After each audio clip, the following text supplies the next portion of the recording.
breaking all the rules, but like I can see and hear you clearly. So Hmm. like even though like we're actually like video professionals, but this content isn't about wowing anybody. This is about conversation. This is about education. This is about thought.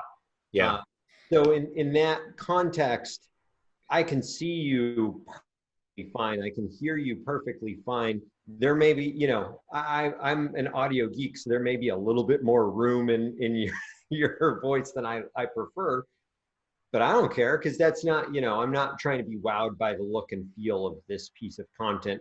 I just need the clarity. Right. Yeah. And I'd say clarity is key, right? I mean, even outside of this context, outside of Zoom, um, we're not expecting to get the best, most clearest quality from simply your iPhone. There are ways that we instruct people when they're filming themselves, to get better quality. So to go into a quiet room, turn off any HVAC system if they can, make sure there are no interruptions, like your dog's automatic feeder going off for me right now. And there are definitely things that you can do to improve the quality, and like sitting close to the phone, right? So you're minimizing the distance, you get less of that echo effect.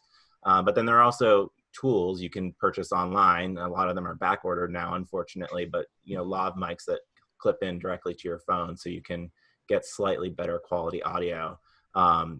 But yeah, I mean, it's we're not expecting the world of people. We're not expecting people to become, professional sound mixers I'm, just because of COVID.